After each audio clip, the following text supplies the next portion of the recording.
नमस्कार, black and white में आपका स्वागत है। आपके साथ मैं हूं अंजना ओम कश्यप। नमस्कार, मैं हूं अंजना 2.0 और मेरी तरफ से भी खबरों के इस नए विश्लेषण में आपका स्वागत है।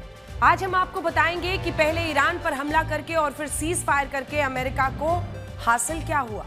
जब अमेरिका की मीडिया रिपोर्ट्स कह रही हैं कि कुछ ही महीनों में ईरान फिर से न्यूक्लियर हथियार बना लेगा, तो क्या अमेरिका ने बेवजह अपने लाखों करोड़ डॉलर्स बारूद में बर्बाद कर दिए? हालांकि ट्रंप ईरान द्वारा फिर से न्यूक्लियर हथियार बनाने की बातों को फेक न्यूज बता रहे हैं, लेकिन सवाल उठता है कि क्या उन्होंने हमला और उसके बाद सीज फायर सिर्फ नोबेल पुरस्कार के लिए किया? लगता तो यह है कि ट्रंप ने युद्ध और सीज फायर को तमाशा बना दिया है। दिलचस्प बात यह कि सीज फायर के बाद इजराइल भी जश्न मना रहा है और ईरान भी जश्न मना रहा है, लेकिन दोनों देश ये नहीं बता पा रहे हैं कि वो लड़ क्यों रहे थे, और लड़ रहे थे तो रुक क्यों गए, और रुक गए तो फिर जीत हार किस आधार पर तय हुई? क्या वाकई ट्रंप ने अब मैच फिक्सिंग की तरह वॉर फिक्सिंग भी शुरू कर दी है?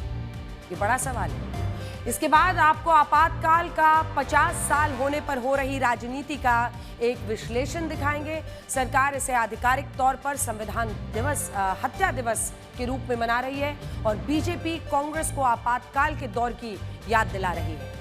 और जवाब में कांग्रेस कह रही है कि उस वक्त सिर्फ 3 साल आपातकाल था, लेकिन देश में पिछले 11 साल से अघोषित आपातकाल लगा है। आज हम आपातकाल के उस दौर का भी एक विश्लेषण करेंगे जब देश का संविधान देश के चंद लोगों द्वारा ही बंधक बना लिया गया था। कानून कुछ लोगों के हाथ की कठपुतली थी और अदालत मात्र मूक दर्शक बनकर रह गई थी। और मेरी एआई वर्जन आज आपके पास कौन सी खबर है? अंजना, आज मैं अंतरिक्ष में भारत की शुभ उड़ान के बारे में बताऊंगी। आखिरकार 41 साल का इंतजार आज खत्म हुआ है और राकेश शर्मा के बाद शुभांशु शुक्ला अंतरिक्ष में रवाना हो गए। फ्लोरिडा के केनेडी स्पेस सेंटर से ग्रुप कैप्टन शुभांशु शुक्ला अपने 3 साथियों के साथ इंटरनेशनल स्पेस स्टेशन के लिए उड़ान भरी है, जहां वो करीब 14 दिन रहेंगे। कुछ ऐसे प्रयोग करेंगे जो भारत के अंतरिक्ष अभियानों के लिए उपयोगी साबित हो सकती है। यही नहीं, डायबिटीज से लेकर कैंसर, सोचिए ऐसी बीमारियों के बारे में कुछ नया पता चल सकता है। वही हुआ जिसका अनुमान पूरी दुनिया लगा रही थी, वही हुआ जिसका अंदेशा पिछले 3 दिनों से लगाया जा रहा था। जब से डोनाल्ड ट्रंप ने दावा किया कि उन्होंने ईरान के 3 परमाणु ठिकाने नष्ट किए हैं, तब से दुनिया यही सवाल पूछ रही है कि इसके सबूत क्या है। क्या वाकई जिस मकसद से इजराइल और अमेरिका ने ईरान पर हमला किया, मकसद पूरा हुआ? क्या ईरान के पास अब कोई परमाणु हथियार मौजूद नहीं है, या अमेरिका इस बात को लेकर सुनिश्चित हो गया कि ईरान अब भविष्य में न्यूक्लियर हथियार नहीं बना पाएगा? अगर उसका प्रोग्राम आगे पीछे हो गया है तो वो कितने साल पीछे हुआ है? देखिए, डोनाल्ड ट्रंप को कितनी जल्दी थी कि हमले के बाद तुरंत ही सीज फायर का ऐलान भी कर दिया। ट्रंप ये सब इसलिए कर रहे हैं क्योंकि उन्हें इस साल का नोबेल पीस प्राइज चाहिए। वो अमेरिकन हिस्ट्री में 5वें ऐसे राष्ट्रपति बनना चाहते हैं जिन्हें नोबेल पीस प्राइज मिला। तो क्या इसीलिए ट्रंप ने जल्दबाजी में ईरान पर हमला किया? क्योंकि इस हमले में अब रिपोर्ट्स आ रही हैं कि ईरान को बहुत ज्यादा नुकसान ही नहीं हुआ है, और यह दावा कोई और नहीं बल्कि अमेरिकन मीडिया कर रहा है। अमेरिकन मीडिया के इस दावे से ट्रंप बौखलाए हुए हैं, ये भी आपको बताएंगे, लेकिन पहले ये जानिए कि दावा है क्या। न्यूयॉर्क टाइम्स, CNN, ये 2 अलग अलग जो मीडिया एजेंसी है, न्यूयॉर्क टाइम्स और CNN, वो अमेरिका के 2 प्रतिष्ठित मीडिया संस्थान हैं। इन दोनों ही मीडिया संस्थानों ने ये रिपोर्ट पब्लिश की है कि अमेरिका की स्ट्राइक्स में ईरान को बहुत ज्यादा नुकसान नहीं हुआ है, बल्कि ईरान तो कुछ ही महीनों में दोबारा से परमाणु बम तैयार कर लेगा। न्यूयॉर्क टाइम्स ने अमेरिका के डिफेंस डिपार्टमेंट की एक क्लासिफाइड यानी कि गुप्त रिपोर्ट पब्लिश कर दी, पेंटागन की। ये रिपोर्ट बताती है कि अमेरिका की बॉम्बिंग की वजह से ईरान का न्यूक्लियर प्रोग्राम सिर्फ कुछ महीने पीछे हुआ है, पूरी तरह से नष्ट नहीं हुआ है। रिपोर्ट कहती है कि स्ट्राइक्स की वजह से 2 न्यूक्लियर फैसिलिटीज के एंट्रेंस सील हुई हैं, लेकिन उनकी अंडरग्राउंड बिल्डिंग नष्ट नहीं हुई है। अमेरिकन डिफेंस इंटेलिजेंस की रिपोर्ट में अनुमान लगाया गया है कि ईरान का न्यूक्लियर प्रोग्राम सिर्फ 6 महीने से भी कम वक्त के लिए टला है। 6 महीने। रिपोर्ट यह भी कहती है कि ईरान ने अपने एनरिच्ड यानी कि शुद्ध यूरेनियम को हमलों से पहले ही हटा दिया था, और अमेरिकी स्ट्राइक्स की वजह से बहुत कम ही न्यूक्लियर मटेरियल नष्ट हुआ है। यह अनुमान है कि ईरान ने अपना ही यूरेनियम किसी सीक्रेट, किसी छिपी हुई जगह पर, सीक्रेट लोकेशन पर पहले से ही पहुंचा दिया था। सैटेलाइट इमेजरी मैक्सार ने भी तस्वीरें जारी की थी, आपको याद होगा, हमने दिखाया था, साफ दिख रहा था कि 19-20 जून को ईरान के फोर्दो न्यूक्लियर प्लांट के बाहर ट्रकों की लंबी लाइन थी। इसी से अंदाजा लगाया जा सकता है कि ईरान ने यहां से क्या वाकई अपना एनरिच्ड यूरेनियम हटा दिया, और इसी बात की पुष्टि अमेरिकन डिफेंस मिनिस्ट्री पेंटागन की रिपोर्ट भी कर रही है। अब देखिए, कुछ इजरायली अधिकारियों का भी यह मानना है कि ईरान की सरकार ने कहीं ऐसी जगह यूरेनियम एनरिचमेंट फैसिलिटीज बनाई है जिसकी जानकारी किसी को नहीं, क्योंकि ईरान को इस बात का अंदाजा था कि इजराइल और अमेरिका हमला कर सकते हैं। इसीलिए ईरान की तरफ से यह सुनिश्चित किया गया कि ऐसे हमलों में उनके न्यूक्लियर प्रोग्राम को बहुत ज्यादा नुकसान ना हो। अमेरिकी मीडिया हाउस CNN ने भी इस रिपोर्ट पर आधिकारिक खबर पब्लिश की, जिसमें यह कहा गया कि ईरान की 3 न्यूक्लियर फैसिलिटीज नष्ट नहीं हुई हैं। फोर्दो, नतांज और इस्फहान की न्यूक्लियर साइट्स पर डैमेज तो हुआ है, लेकिन बहुत कम। हालांकि इसमें भी सबसे ज्यादा डैमेज नतांज की फैसिलिटी पर हुआ है। CNN की तरफ से दावा किया गया है कि इस रिपोर्ट में लिखा है कि ईरान के यूरेनियम का स्टॉक नष्ट नहीं हुआ, बल्कि इनमें सेंट्रीफ्यूजेज अभी भी लगे हुए हैं। इसमें भी दावा है कि ईरान ने हमले से पहले ही अपना यूरेनियम हटा दिया था। सेंट्रीफ्यूजेज का इस्तेमाल किस लिए होता है? यूरेनियम को एनरिच करने के लिए। यानी अगर आपको सिर्फ सिविल कामों के लिए न्यूक्लियर यूरेनियम का इस्तेमाल करना है, तब आपको 7% 10% शुद्धता चाहिए होती है, वो आप कर लेते हैं। लेकिन अगर आपको 90% शुद्ध यूरेनियम चाहिए, तो इन्हीं सेंट्रीफ्यूजेस के जरिए उसका एनरिचमेंट किया जाता है, उसकी शुद्धता का स्तर हासिल किया जा सकता है। 90% अगर शुद्धता हो जाए, उसके बाद न्यूक्लियर फिशन करके वो न्यूक्लियर हथियार बन सकता है यूरेनियम का। कुछ एक्सपर्ट्स को यह लगता है कि अगर ईरान अभी तुरंत बम बनाने की कोशिश करेगा तो वो बहुत छोटा बम होगा। एक बड़ा वॉरहेड बनाना ईरान के लिए अभी मुश्किल होगा। इस स्ट्राइक से पहले अमेरिका के कुछ पुराने मिलिट्री अधिकारियों ने यह सुझाव दिया कि अगर जमीन से 250 फीट नीचे ईरान की फोर्दो फैसिलिटी को पूरी तरह से नष्ट करना है, तो वहां एक साथ बहुत सी एयर स्ट्राइक्स करनी पड़ेंगी, कई दिनों तक, यहां तक कि कई हफ्तों तक एक ही जगह पर लगातार बार-बार स्ट्राइक्स करनी होगी, तब जाकर यह फैसिलिटी नष्ट होगी। हालांकि शनिवार को अमेरिका के युद्धक विमानों ने एक ही स्पॉट को कम से कम 2 बार तो हिट किया था। अमेरिका के B-2 बॉम्बर्स ने 12 GBU मॉप बॉम्ब्स गिराए थे, जिन्हें बंकर बस्टर बॉम्ब्स भी कहा जाता है। याद कीजिए, 22 तारीख को ईरान पर हमले के बाद जब अमेरिकी राष्ट्रपति डोनाल्ड ट्रंप ने प्रेस कॉन्फ्रेंस की, क्या कहा था? एक शब्द जिसका उन्होंने इस्तेमाल किया था वो था ऑब्लिटरेटेड, यानी पूरी तरह से जो न्यूक्लियर परमाणु वहां पर फैसिलिटीज हैं ईरान की, पूरी तरह से तबाह, नष्ट हो जाना, खत्म हो जाना, मिटा देना। ट्रंप ने ईरान के परमाणु ठिकानों के पूरी तरह से नष्ट होने का दावा किया, यानी कि वो दावा गलत था। अमेरिकी संसद में गुरुवार को अमेरिका की स्ट्राइक की जानकारी दी जाएगी, जिसमें अमेरिका के सेनेटर्स सवाल भी पूछेंगे। CNN और न्यूयॉर्क टाइम्स की इस रिपोर्ट पर अमेरिका में कोहराम मचा है, क्योंकि जिस हमले के बाद ट्रंप ने इतना क्रेडिट लिया, दुनिया बदल देने का दावा किया, दुनिया को बचा लेने की बात की, वो स्ट्राइक तो किसी काम का ही नहीं था। कम से कम खुद उनकी सरकार की गुप्त रिपोर्ट ये बता रही है।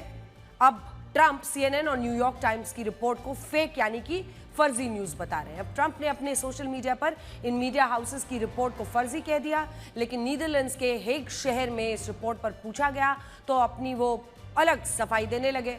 अब वो ईरान की परमाणु साइट्स के बर्बाद होने की बात या तो अपने रक्षा मंत्री पीट हेगसेथ पर डाल रहे हैं या फिर इजराइल के प्रधानमंत्री बेंजामिन नेतन्याहू पर। ट्रंप तो ये भी कह रहे हैं कि इजराइल के एक एजेंट ने वहां जाकर देखा कि ये वो जगह पूरी तरह से बर्बाद हो गई है।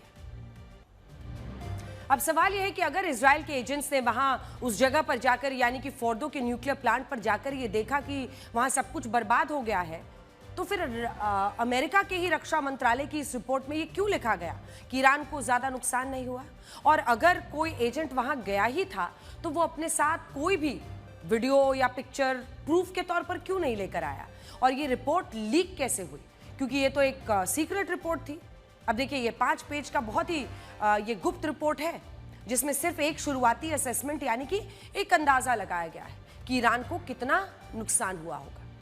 लेकिन ट्रंप इतनी हैरानी क्यों जाहिर कर रहे हैं ये समझ में नहीं आ रहा, क्योंकि खुद ट्रंप के वाइस प्रेसिडेंट जेडी वैंस एक इंटरव्यू में कह चुके हैं कि ईरान अपना हाईली एनरिच्ड यूरेनियम, देखिए हाईली एनरिच्ड यूरेनियम जो होता है वही न्यूक्लियर परमाणु हथियार बनाने में इस्तेमाल होता है। ये जेडी वैंस उन्हीं के डेप्यूटी कह चुके हैं कि ईरान हाईली एनरिच्ड यूरेनियम पहले ही हटा चुका था। ये जेडी वैंस ने कहा है। अमेरिकी उपराष्ट्रपति ने एक इंटरव्यू में कहा कि ईरान के पास 400 किलो 60% एनरिच्ड यूरेनियम था, शुद्ध। ईरान ने ये यूरेनियम अपनी बहुत सी महत्वपूर्ण जगहों पर रखा हुआ था, लेकिन ये माना जा रहा है कि ईरान ने उसे स्ट्राइक से पहले हटा दिया था। इतना यूरेनियम 10 परमाणु हथियारों को बनाने के लिए काफी है।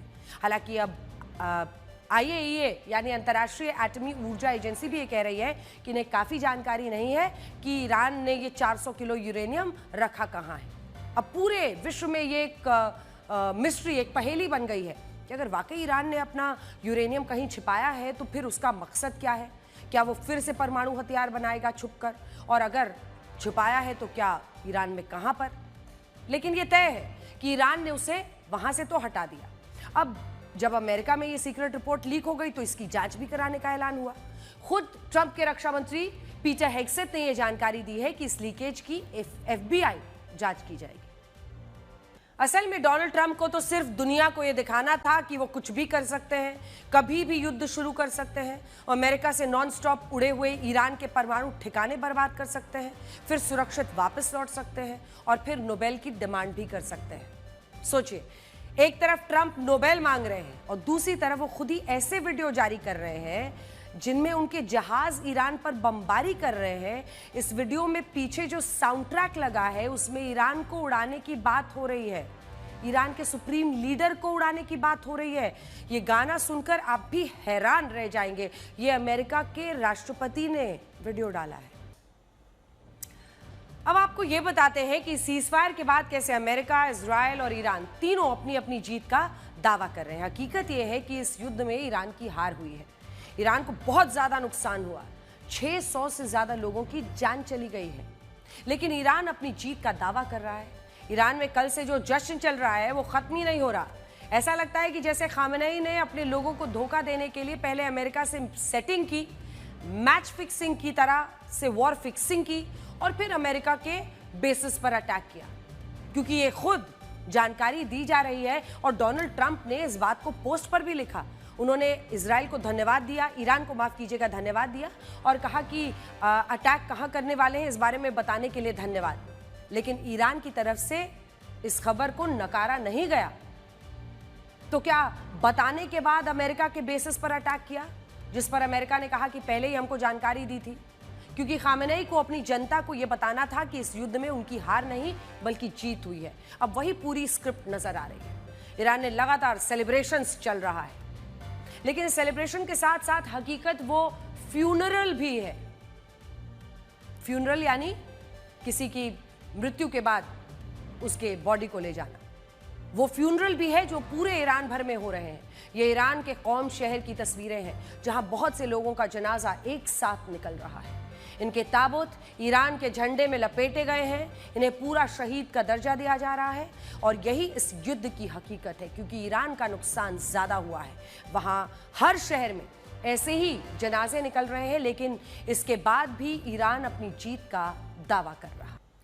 उधर जीत का जश्न तो इजराइल में भी मन रहा है और उसका जश्न हम आपको दिखा ही रहे हैं। पिछले 2 सालों से लगातार युद्ध में है इजराइल। 7 अक्टूबर 2023 को जब हमास के आतंकियों ने इजराइल पर हमला किया, 1200 लोगों को मारा, 250 को किडनैप किया, तब से ही इजराइल ये युद्ध लड़ रहा था।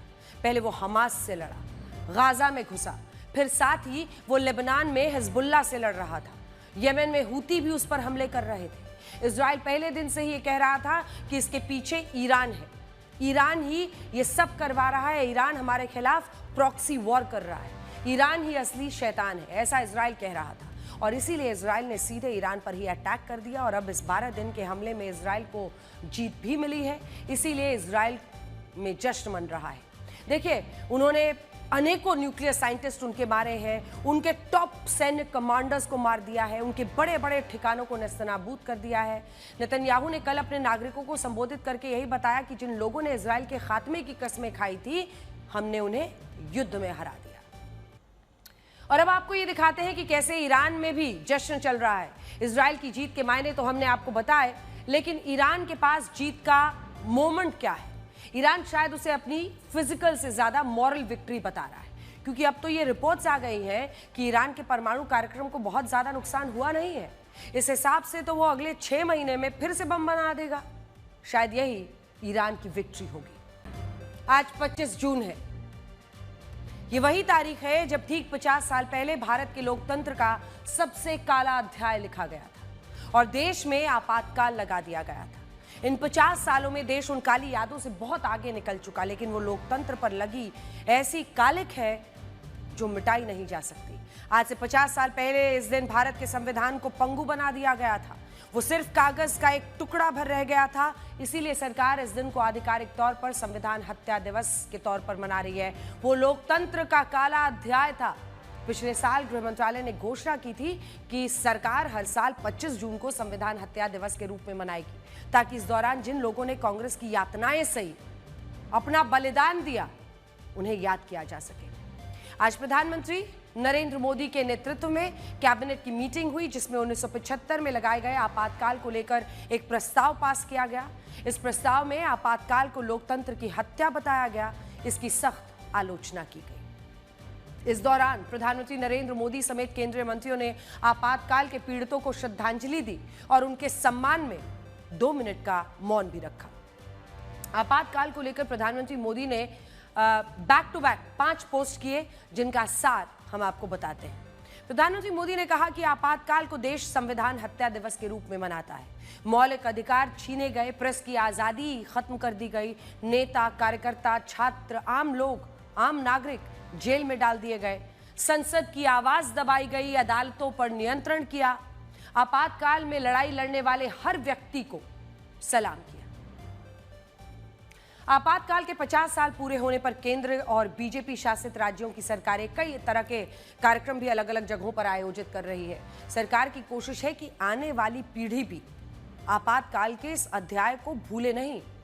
बीजेपी का कहना है कि संविधान हत्या दिवस मनाने से हर भारतीय के मन में स्वतंत्रता और लोकतंत्र की रक्षा की भावना पनपेगी, ताकि भविष्य में तानाशाही ताकतें इस तरह के फैसले ले ही नहीं पाए।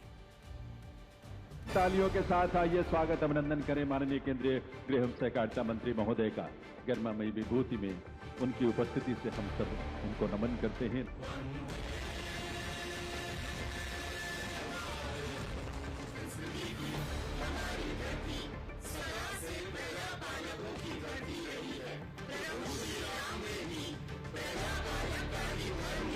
हमारी टीचर आज 25 जून को फंडामेंटल राइट्स पर बोलने को क्यों कहती है? कहा तो मुझे भी है, पर संविधान की हत्या पर बोलने को। अरे कौन सी हत्या, कब, कैसे और किसने जान की बाजी लगाई? भारत सरकार की ओर से दिल्ली में एक कार्यक्रम हुआ, जिसमें गृह मंत्री अमित शाह ने दी इमरजेंसी डायरी इस पुस्तक का विमोचन किया। इस किताब में आपातकाल में प्रधानमंत्री मोदी की भूमिका के बारे में बताया गया है। इस कार्यक्रम में अमित शाह ने कहा कि व्यक्ति की लोकतंत्र विरोधी मानसिकता ने देश में आपातकाल लगा दिया। उन्होंने कहा कि उस निरंकुश शासक का मकसद वंशवाद की सत्ता बनाए रखने का था। संविधान की हत्या करने के बाद इस भारत के संविधान को मौन कर दिया गया, अभिव्यक्ति की आजादी छीन ली गई, अखबारों के दफ्तर बंद हो गए, 253 पत्रकार गिरफ्तार हो गए, 29 विदेशी पत्रकारों को देश के बाहर भेज दिया और उनकी बिजली काट दी गई और संसदीय कार्यवाही पर भी सेंसर लगा दिया गया। न्यायालय को भी एक प्रकार से नियंत्रित कर दिया गया। देश भर में लोकतांत्रिक अधिकार खत्म हुए। न्यायपालिका में खिलाफ फैसले देने वाले जजों को सुप्रीम कोर्ट के मुख्य न्यायाधीश बनने से रोका गया। कांग्रेस अध्यक्ष मल्लिकार्जुन खड़गे ने बीजेपी पर पलटवार किया और कहा कि वो आपातकाल तो खत्म हो गया है, लेकिन मोदी सरकार में अघोषित आपातकाल लागू है। मोदी सरकार की वजह से ही आज संविधान खतरे में है। उन्होंने कहा कि सरकार अपनी नाकामियों को छिपाने के लिए संविधान हत्या दिवस का नाटक कर रही है। ये जो संविधान है, ये जो संकट में है, आपके वजह से है, किसी और के वजह से नहीं। आप इस संविधान को संकट में डालें, आपको देश को बर्बाद कर रहे हैं। और फ्रीडम ऑफ एक्सप्रेशन है, कोई अच्छी बात करता है या कोई अपनी सलाह देता है, देश के हित में अगर पत्रकार बात करता है, देश के हित में अगर कोई लीडर बात करता है, तो कभी भी वो सहन नहीं किए। फ्रीडम ऑफ एक्सप्रेशन कहाँ है? फ्रीडम ऑफ मूवमेंट कहाँ है? छात्र भी अगर कुछ बात करते हैं, उनको देशद्रोही बनाया जाता है। आज आपातकाल को पूरे 50 साल बीत चुके हैं, यानी देश में पीढ़ीगत बदलाव हो चुके हैं। यानी आज जिनकी उम्र 50 साल है, उन्होंने भी वो दौर नहीं देखा होगा। समय के साथ आपातकाल की स्मृतियां विलुप्त हो रही हैं, लेकिन वो देश के इतिहास का ऐसा काला अध्याय था जिसे भुलाया नहीं जा सकता। उस दिन देश का संविधान देश के लोगों द्वारा ही बंधक बना लिया गया था।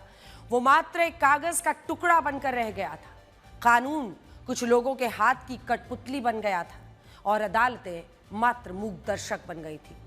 जब 25 जून 1975 को तत्कालीन प्रधानमंत्री इंदिरा गांधी ने देश में आपातकाल की घोषणा कर दी थी, इस ऐलान के साथ ही देश के लोगों की अभिव्यक्ति की आजादी सिर्फ पन्नों पर रह गई थी।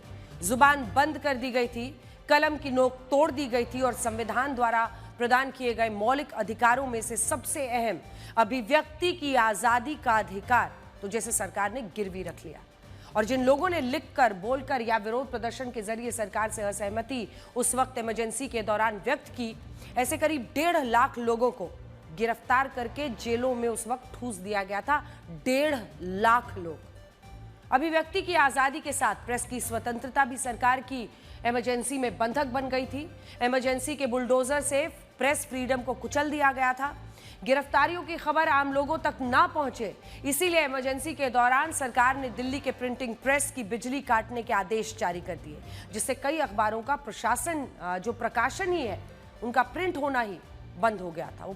वो पब्लिश ही नहीं हो रहे थे। पत्रकारों के लिए सरकार ने इमरजेंसी के दौरान एक नई आचार संहिता लागू कर दी थी। अखबारों में बोर्ड में सरकारी अधिकारी बिठा दिए गए थे और इमरजेंसी के दौरान ये हर खबर पर नजर रखते थे। उनके बोर्ड पर सरकारी अधिकारी थे। कौन सा कार्टून, किसकी तस्वीर छपेगी, ये सब वो अधिकारी ही सुनिश्चित कर रहे थे इमरजेंसी के दौरान। इमरजेंसी के दौरान सख्त सेंसरशिप की वजह से कई अखबारों का प्रकाशन बंद ही कर दिया गया था। इमरजेंसी के दौरान 3801 अखबारों को जब्त कर लिया गया था। करीब 250 पत्रकारों को इमरजेंसी के दौरान मीसा कानून के तहत जेल में डाल दिया गया। इमरजेंसी के दौरान 290 अखबारों में सरकारी विज्ञापन बंद करा दिए गए थे और इसी इमरजेंसी के दौरान तानाशाही और दमन के खिलाफ उस दौर में संपादकों के एक बड़े वर्ग ने सरेंडर कर दिया। करीब इमरजेंसी में 50 संपादकों ने 9 जुलाई 1975 को इंदिरा गांधी द्वारा उठाए गए सभी कदमों के प्रति अपनी आस्था व्यक्त कर दी थी।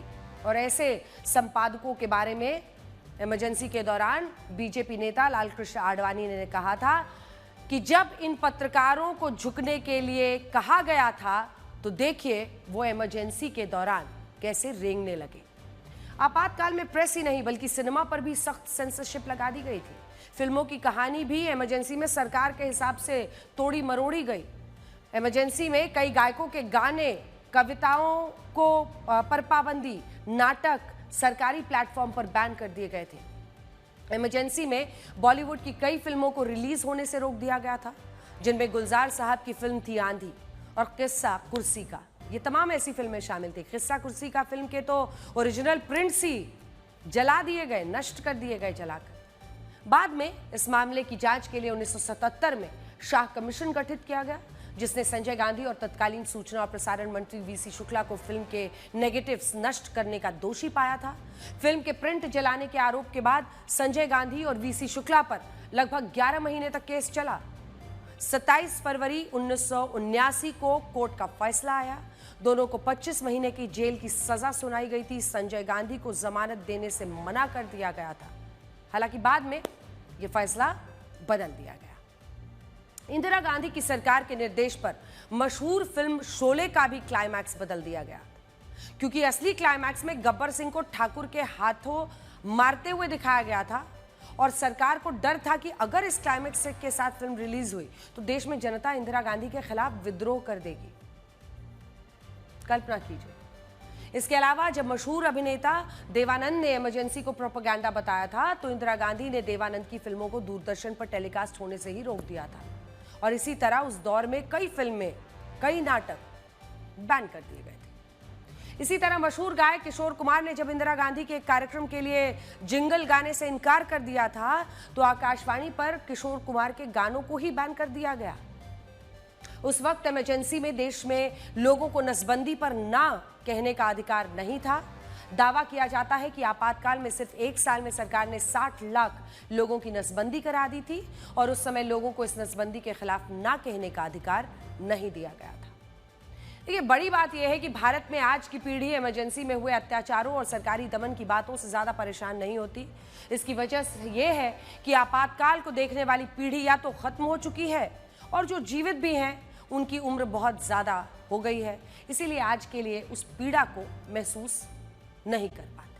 पूरे 41 वर्षों के बाद आज भारत को अपना दूसरा अंतरिक्ष यात्री मिल गया। आज फ्लोरिडा के केनेडी स्पेस सेंटर से ग्रुप कैप्टन शुभांशु शुक्ला अपने 3 साथियों के साथ एक्सएम 4 मिशन पर रवाना हो गए। उनका लक्ष्य है इंटरनेशनल स्पेस स्टेशन तक जाना और वहां करीब 14 दिन रहकर कुछ ऐसे प्रयोग करना जो भारत के महत्वाकांक्षी अंतरिक्ष अभियानों के काम आए।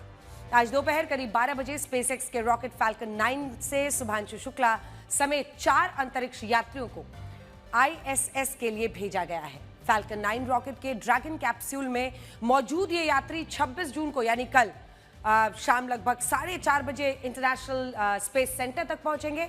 अंतरिक्ष में पहुंचने के बाद शुभांशु शुक्ला ने भारत के लोगों को जो संदेश दिया उसने भारतीयों का सिर ऊंचा कर दिया। अंतरिक्ष से शुभांशु का वो संदेश हम आज आपको सुनाना चाहते हैं। नमस्कार मेरे प्यारे देशवासियों, वाटर राइड 41 साल बाद हम वापस अंतरिक्ष में पहुंच गए हैं और कमाल की राइड थी। इस समय हम 7.5 किलोमीटर प्रति सेकंड की रफ्तार से पृथ्वी के चारों तरफ घूम रहे हैं और मेरे कंधे पे मेरे साथ मेरा तिरंगा है जो मुझे बता रहा है कि नहीं हूँ, मैं आप सबके साथ हूँ। ये मेरी इंटरनेशनल स्पेस स्टेशन तक की जर्नी की शुरुआत नहीं है, ये भारत के ह्यूमन स्पेस प्रोग्राम की शुरुआत है और मैं चाहता हूँ कि आप सभी देशवासी इस यात्रा का हिस्सा बने। आपका भी सीना गर्व से चौड़ा होना चाहिए, आप भी उतना ही एक्साइटमेंट दिखाइए। आइए हम सब मिलकर भारत के इस ह्यूमन स्पेस प्रोग्राम की जर्नी की शुरुआत करें। धन्यवाद। जय हिंद, जय भारत। शुभांशु के शब्द अंतरिक्ष में भारत के मानव मिशन के लिए एक नई उपलब्धि है। इसके अनुभवों से भारत अपने मानव मिशन के अगले स्टेज की तैयारियां करेगा, जिसके तहत हम भी स्वदेशी स्पेसक्राफ्ट के जरिए जो है अंतरिक्ष में अपने अंतरिक्ष यात्रियों को आने वाले वक्त में भेज सकेंगे। सोचिए, आज से करीब 41 साल पहले वर्ष 1984 में विंग कमांडर राकेश शर्मा ने सोवियत यूनियन के स्पेसक्राफ्ट से अंतरिक्ष यात्रा की थी। वो दिन भारत कभी नहीं भूल सकता। वो पहली बार था और तब किसी भारतीय ने अंतरिक्ष की जब यात्रा की थी। लेकिन शुभांशु शुक्ला का ये मिशन राकेश शर्मा के अंतरिक्ष मिशन से कई मामलों में अलग है। आज हम आपको बताएंगे कि शुभांशु का मिशन आखिर क्यों अलग है। -10, 9, 8, 7, 6, 5, 4, 3, 2, 1. Free nations, a new chapter in space takes flight. Godspeed, X4.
XM 4 mission की सफलता पर इसरो के कई अंतरिक्ष अभियानों का भविष्य जुड़ा हुआ है। भारतीय स्पेस एजेंसी इसरो की योजना अंतरिक्ष में इंसानों को भेजने की है और इस मिशन के जरिए भारत अपने अंतरिक्ष यात्रियों को ट्रेनिंग भी दे रहा है। इसी के तहत शुभांशु शुक्ला को पहले चरण में अंतरिक्ष में भेजा गया है ताकि वो इसका अनुभव ले सके। और आसान नहीं होता है अंतरिक्ष में रहना, एक बार उनको अनुभव आ जाए उसके बाद इंटरनेशनल स्पेस स्टेशन में कुछ ज़रूरी प्रयोग वहाँ पर अगर वो अनुभव भी लाते हैं तो भारत के लिए अच्छा होगा। भारत के अपने पहले मानव मिशन गगनयान के लिए 4 अंतरिक्ष यात्रियों को चुना था, जिसमें शुभांशु शुक्ला, प्रशांत नायर, अंगद प्रताप और अजीत कृष्णन चारों शामिल हैं। एक्सएम 4 मिशन के तहत नासा और इसरो ने शुभांशु शुक्ला को अंतरिक्ष में जाने के लिए चुना था और बैकअप के तौर पर प्रशांत नायर भी तैयार थे। यानी अगर शुभांशु शुक्ला किन्हीं वजहों से नहीं जा पाते तो प्रशांत नायर को भेजा जाता। दरअसल एक्सएम 4 एक प्राइवेट स्पेस फ्लाइट है। इसे अमेरिकी स्पेस एजेंसी एक्सएम स्पेसएक्स और नासा ने मिलकर ऑपरेट किया है। इसके जरिए 4 देशों के अंतरिक्ष यात्रियों को इंटरनेशनल स्पेस स्टेशन में भेजा गया है। इस अंतरिक्ष यात्रा को अमेरिका की पेगी विट्सन लीड कर रही है। वो इस मिशन की कमांडर है। पेगी पहले भी 5 बार अंतरिक्ष मिशन पर जा चुकी है। इस मिशन में उनके तीनों अन्य साथी पहली बार अंतरिक्ष यात्रा में गए हैं। इसमें भारत की तरफ से शुभांशु शुक्ला हैं जो पायलट के तौर पर अंतरिक्ष यान में मौजूद है। पोलैंड की तरफ से स्वालोव्स उस्नान्स्की जो कि इस मिशन पर जा रहे हैं, वो मिशन स्पेशलिस्ट के तौर पर शामिल किए गए हैं। और हंगरी की ओर से टिबोर कापू है, वो भी मिशन स्पेशलिस्ट के तौर पर पहली बार अंतरिक्ष में गए हैं। एक्सएम 4 एक प्राइवेट कमर्शियल स्पेस फ्लाइट थी, यानी जिन देशों ने अपने अपने अंतरिक्ष यात्रियों को स्पेस में भेजा है उन्होंने काफी पैसा खर्च किया है। इस स्पेसक्राफ्ट की एक सीट बुक करने का खर्च है 568 करोड़ रुपए। यानी भारत, हंगरी, पोलैंड कुल मिलाकर 1704 करोड़ रुपए इस मिशन में खर्च किए गए। इसरो ने यह पैसा यूं ही खर्च नहीं किया है।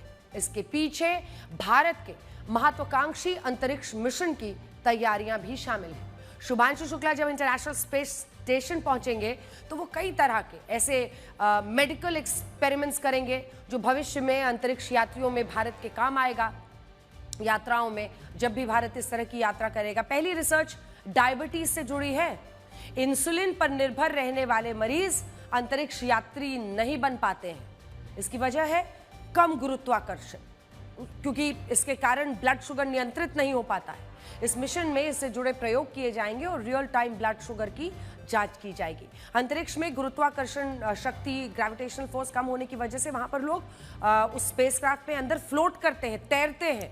ऐसे में डायबिटीज वालों के लिए चुनौती रहती है। दूसरी रिसर्च मांसपेशियों की, मसल्स की ताकत से जुड़ी हुई है। अंतरिक्ष में लंबे समय तक रहने से मांसपेशियां कमजोर होने लगती हैं। आपको याद होगा सुनीता विलियम्स की आपने तस्वीरें देखी थी जब वो आने वाली थी। बहुत शारीरिक रूप से इंसान कमजोर हो जाता है। जब धरती पर अचानक आता है तो गुरुत्वाकर्षण शक्ति बहुत ज्यादा होने की वजह से वो लड़खड़ाता है, गिरता है, कई बार मुश्किलें आ सकती हैं। अब ये मांसपेशियों पर जो असर है, इसके कारणों के बारे में पता लगाया जाएगा कि ऐसा क्यों होता है। तीसरी रिसर्च जो शुभांशु शुक्ला करेंगे स्पेस में फसल उगाने और जीवन से जुड़ी हुई है। यह पता लगाया जाएगा कि एल्गी यानी जो शैवाल है उसको अंतरिक्ष में भोजन के स्रोत के तौर पर इस्तेमाल किया जा सकता है या फिर नहीं। इसके अलावा टार्डिग्रेड्स यानी जलीय भालू पर भी कुछ प्रयोग किए जाएंगे। ये जलीय जीव ऐसे इलाकों में जीवित रह लेता है जहां का मौसम इंसानों, जीव जंतुओं के रहने लायक नहीं है, तो उनमें क्या खास चीज है ये भी पता लगाई जाएगी। चौथी रिसर्च कैंसर की बीमारी पर होगी। वैज्ञानिक ये पता लगा रहे हैं कि माइक्रोग्रेविटी केस में कैंसर से स्टेम सेल्स कैसी प्रतिक्रिया देते हैं। आप समझ रहे हैं, इससे कैंसर का जल्दी पता लगाया जा सकेगा, इलाज बेहतर हो पाएगा और इससे कितनी उम्मीदें विश्व भर में, क्योंकि कैंसर जिस तरह से एक एपिडेमिक के तौर पर विश्व में फैला हुआ है, ये रिसर्च पर सबकी नजर है। पांचवी रिसर्च मानसिक स्वास्थ्य को लेकर यह पता लगाया जाएगा कि माइक्रोग्रेविटी में लगातार कंप्यूटर स्क्रीन देखने का इंसानों के दिमाग पर क्या असर होता है। जहां पर गुरुत्वाकर्षण शक्ति कम होती है वहां पर क्या असर होता है। ये सभी प्रयोग इंटरनेशनल स्पेस स्टेशन पर होंगे और भारत के लिए खुशी की बात है कि शुभांशु शुक्ला पहले भारतीय हैं जो ISS में जाएंगे और वहां 2 हफ्ते तक वो रुकने वाले हैं, 14 दिन। इंटरनेशनल स्पेस स्टेशन को साल 1998 में लॉन्च किया गया था। और फिर लगातार इसमें काम चलता रहा और ये साल 2011 में जाकर पूरा हुआ था। ये जमीन से 408 किलोमीटर ऊपर अंतरिक्ष में पृथ्वी की निचली कक्षा में मौजूद है। इसे देश कुल 15 देशों की जो अलग अलग स्पेस एजेंसियां हैं वो मिलकर चलाती हैं, जिसमें मुख्य तौर पर अमेरिकी space agency NASA, European space agency, Russia की एजेंसी रोसकॉस्मोस, जापान की एरोस्पेस एक्सप्लोरेशन एजेंसी और कैनेडियन स्पेस एजेंसी, ये सभी शामिल हैं। ये ISS 24 घंटे में पृथ्वी के 16 चक्कर लगाता है और इसका साइज आप 6 बेडरूम वाले किसी घर की तरह समझ सकते हैं। अभी तक ISS पर 261 अंतरिक्ष यात्री जा चुके हैं, जिसमें सबसे ज्यादा अंतरिक्ष यात्री अमेरिका के रहे हैं। ISS पर अमेरिका के 169, रशिया के 63, जापान के 11, कनाडा के 9, इटली के 6, ब्राजील, साउथ अफ्रीका, मलेशिया, इन सबके एक एक अंतरिक्ष यात्री शामिल हैं। अब भारत भी इस लिस्ट में जुड़ जाएगा। अब इसमें 3 नाम और जुड़ जाएंगे, जिसमें एक हमारे शुभांशु शुक्ला भारत का नाम हो जाएगा। शुभांशु शुक्ला की वापसी 9 से 14 जुलाई के बीच होनी है। Namaste. I am Group Captain Shubhanshu Shukla. A fighter pilot for 15 years, he was selected as one of 4 Indian astronauts in 2020. Captain Shukla, are you ready for the ride? Will you do some yoga in space like your idol Rakesh Sharma did in 1984? The first Indian astronaut, Wing Commander Rakesh Sharma, traveled to space in 1984. I grew up reading about him in textbooks and listening to his stories from space. I was deeply impressed by him. This journey that I'm on, it has been a long one for me, and it started out somewhere. I didn't know that this is the path it is going to finally take. I would say that I have been extremely fortunate and extremely lucky to have gotten the opportunities to first fly all my life, which was a dream job for me. अब आपके लिए एक ऐसी खबर जो आपको बहुत ध्यान से सुननी चाहिए, क्योंकि ध्यान से सुनेंगे तभी आपको फायदे की खबर हो सकती है, और ध्यान से सुनने के लिए आपको कानों की सेहत ठीक रखना जरूरी है। और अगर एयरपॉड्स लगा के बैठे हैं तो अभी ही हटा दीजिए। असल में ये खबर आपको कानों के स्वास्थ्य से ही जुड़ी हुई हम बताने वाले हैं, और ये खबर मतलब सोशल मीडिया पर देखकर लोग काफ़ी हैरान हैं। ये खबर बताने से पहले हम आपको ये कोट ज़रा सुनाना चाहते हैं। पहले लोग अभिवादन के लिए हाथ जोड़ते थे, लेकिन आजकल कान से ईयरफोन निकालना भी शिष्टाचार माना जाता है। ये बात इसलिए क्योंकि आज की युवा पीढ़ी जिस तरह से आगे बढ़ रही है, ईयरफोन या हेडफोन लगाकर एक अलग ही जोन में रहती है। चाहे मॉर्निंग वॉक हो, बाजार हो, सफर में हो, जिम में हो, ईयरफोन्स लगाकर कुछ ना कुछ सुनते रहते हैं, लेकिन वो ये नहीं सोच पाते कि ये ईयरफोन कितने घातक हो सकते हैं। ताज़ा मामला एक सोशल मीडिया इन्फ्लुएंसर से जुड़ा है, जिनकी ज़्यादा समय तक ईयरफोन लगाने की वजह से एक कान से सुनने की क्षमता खत्म हो गई। मेकअप आर्टिस्ट आरुषि ओसवाल ने एक पोस्ट में कहा कि सफ़र के दौरान उन्होंने अपने ईयरफोन्स लगाए हुए थे और पूरे दिन में उन्होंने करीब 8 घंटे तक ईयरफोन्स का इस्तेमाल किया, और अगले दिन उन्हें एहसास हुआ कि वो बाएं कान से सुन ही नहीं पा रही थी। अब डॉक्टर ने चेकअप के बाद आरुषि ओसवाल को ये बताया है कि ईयरफोन लगाने के कारण उनके लेफ्ट कान की 45% सुनने की क्षमता जा चुकी है।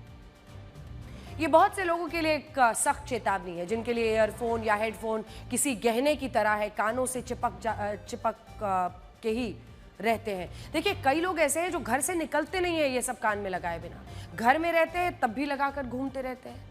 हेडफोन चार्जिंग के अलावा बाकी समय कानों के पास ही ये लगा रहता है।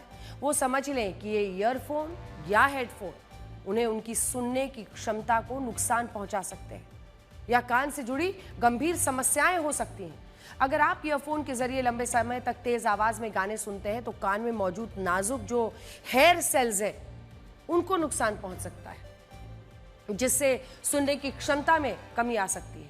इसकी वजह से आपको भिनभिनाहट, कुछ गूंज जैसी सुनाई दे सकती है, जिसे अगर मेडिकल टर्म में हम कहें तो टिनाइटिस कहा जाता है। तमाम गैजेट्स हमारी आपकी सहूलियत के लिए हैं, सुविधाओं के लिए बनाए गए हैं, लेकिन बेतहाशा इस्तेमाल से नुकसान होगा। आपकी ज़रूरत की चीज़ वो है, लेकिन ऐसा नहीं है कि उनके बिना आपकी जिंदगी नहीं चलेगी। देखिए, विश्व स्वास्थ्य संगठन का एक अनुमान है कि दुनिया में 110 करोड़ युवा तेज आवाज में ईयरफोन्स का इस्तेमाल करते हैं, जिसकी वजह से उनमें सुनने की क्षमता खोने का खतरा है।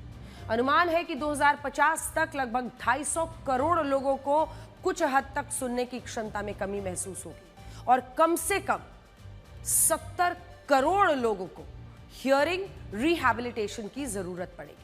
अगर लंबे समय तक आप ईयरफोन का इस्तेमाल करते हैं तो संभव है कि कुछ साइड इफेक्ट्स होंगे, जैसे कान में इन्फेक्शन हो सकता है, कान में दर्द, सुनने में कमी, आपको नौजिया, चक्कर आना, कंसंट्रेट नहीं कर पाना। आपका जो कंसंट्रेशन पार है, किताब पढ़िएगा तो आपका 2 लाइन में फिर दिमाग इधर उधर चलने लगेगा, मतलब आप कितना ध्यान, आपका फोकस वो खराब हो जाता है।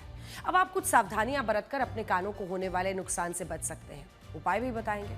ईयरफोन पर अपनी ऑडियो डिवाइस की आवाज कम रखिए। लगातार लंबे वक्त तक मत लगाइए ईयरफोन्स। समस्या हो डॉक्टर के पास।